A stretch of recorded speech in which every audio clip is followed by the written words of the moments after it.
மைவி three arts உறுப்பினர்கள் நண்பர்கள் அனைவருக்கும் வணக்கம். நண்பர்களே, நம்ம மைவி த்ரீ ஆர்ட்ஸை பற்றி பார்த்தீங்கன்னாக்கா, இப்போ பாட்டாளி மக்கள் கட்சி அன்புமணி அவர்கள் வந்து ஒரு 2 நாளைக்கு முன்னாடியே ஒரு பேட்டி ஒன்று கொடுத்துருந்தாரு.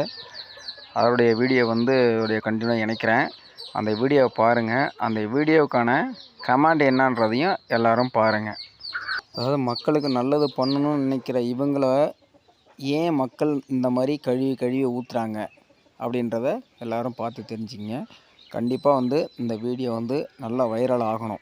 வாங்க இப்போ அந்த வீடியோவை பார்க்கலாம். மைவி த்ரீ ஆர்ட்ஸ் மோசடி 2200 கோடி மோசடி பண்ணியிருக்குது ஒரு கும்பல். இந்த கும்பல் வந்து மோசடி பண்ணுறதுக்குனே இருக்கிற கும்பல். இவங்களுக்கு கடந்த கால வரலாறுலாம் இருக்குது, ஏமாற்றிருக்கிறாங்க வரலாறு இருக்குது. எங்கள் கட்சியினுடைய மாவட்ட செயலர் அசோக் ஸ்ரீநிதி இது பல முறை வெளிக்கொண்டு வந்து எத்தனையோ முறை இது போராட்டம் நடந்து வெளிக்கொண்டு வந்து அதை இப்போதைக்கு கொஞ்சம் தற்காலிகமாக தடை பண்ணியிருக்கிறாங்க. வழக்கு ஏதோ போட்டுருக்காங்க. அவ்வளோதான். ஏன் இந்த வழக்கு அதுக்கு அடுத்தடுத்து போல? என்ன காரணம்? இதுதான் காவல்துறையா? இது 3 அதிகாரிகள் மாறிட்டாங்க விசாரணைக்கு. என்ன அப்போ என்ன காரணம்? அப்போ என்ன ஏன் மாற்றுறீங்க? அதிகாரிகளை மாற்றுறீங்க, வழக்கு கொடுத்தவங்க மேலே வழக்கு போடுறீங்க. இதுதான் காவல்துறையா? என்ன பாதுகாப்பு இருக்குது? அப்போ தமிழ்நாடு காவல்துறை குற்றம் செய்கின்றவர்களை பாதுகாக்கிறீங்க. வழக்கு கொடுக்குறவங்க அவங்க மேலே வழக்கு போடுறீங்க. நீங்கள் ஏன் தமிழ்நாட்டு காவல்துறை லட்சணமாக இதெல்லாம்?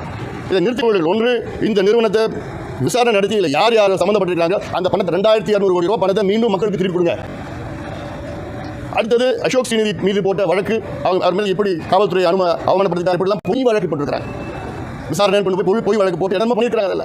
அதில் அந்த வழக்கு திரும்ப பெறுங்க. இல்லை நிச்சயமாக நாங்கள் பாட்டாளி கட்சி மிகப்பெரிய போராட்டத்தை இப்போ இவர் பேசின அந்த வீடியோவுக்கு வந்து இதுக்கு கீழே வந்து உள்ள கமாண்டை வந்து படித்து பாருங்கள். அப்போ இவர் யாருன்றது எல்லாருக்கும் நல்லா புரியும். இந்த கமாண்டை பதிவிடுறேன். ஏன் இந்த வழக்கு அதுக்கு அடுத்தடுத்து போல? என்ன காரணம்? இதுதான் காவல்துறையா?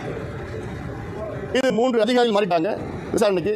என்ன அப்போ என்ன காரணம்? அப்போ என்ன ஏன் மாற்றுறீங்க? அதிகாரிகளை மாற்றுறீங்க, வழக்கு கொடுத்தவங்க மேலே வழக்கு போடுறீங்க. இதுதான் காவல்துறையா?